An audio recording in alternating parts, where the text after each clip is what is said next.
Hey kids, this is Northwest Scaleworks, home of the 12-year sky crane build.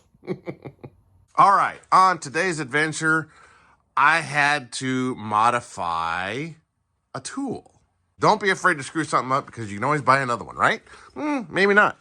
So, you've all seen me play with this little sander. It has different heads on it that you can take off, and it's just a little teeny tiny sander. It doesn't do a whole big area, but it does a specific thing. Like, it gets into little tiny spots that you've got, some filler on. Well, okay, so here's the predicament that I've got. That little spot right there. I had to fill a seam, so I had some fill in there.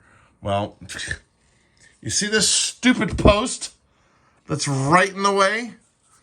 Well, when you've got this particular angle on this sander, so you got to play with it and get it in here. Well, if I go on this side, you can see, if I look down on there, that the sander is only making contact on the very back edge of that spot right there.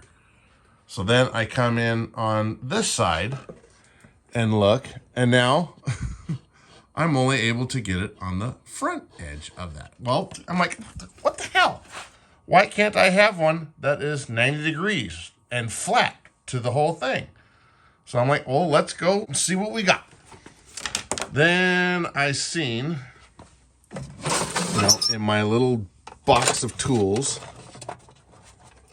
where all my stuff is, it comes with several of these little different heads that you can put sandpaper on and sand.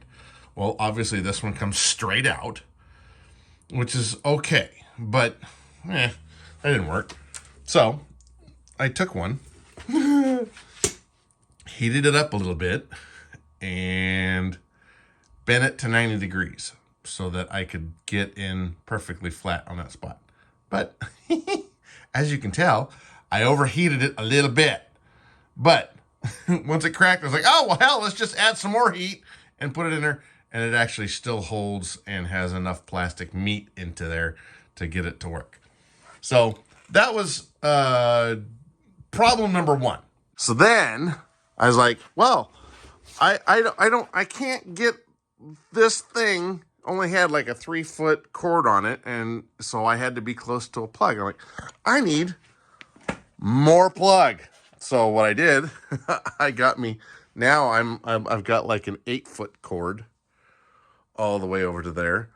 And so I just chopped it off, added another extension to a cord, soldered it on there with my handy dandy Heiko soldering iron, the good ones, and soldered on longer wires so that I could actually get away from my plug that's way over there to my sky crane, which is way over here. I guess the moral of the story for today is don't be afraid to modify a tool to get it to do what you need it to do. Don't be afraid to chop something up, chop it up, and get it in where you want it and make it to what you need, not what everybody else needs. Don't listen to the other people. Do what you want. if that ain't the story of this build, that is the moral of the story. Do what you want, however long it takes, even if it takes 12 years. Actually, it's only been 11, and I'm only going on 12. So, all right, get out there and build something or modify something.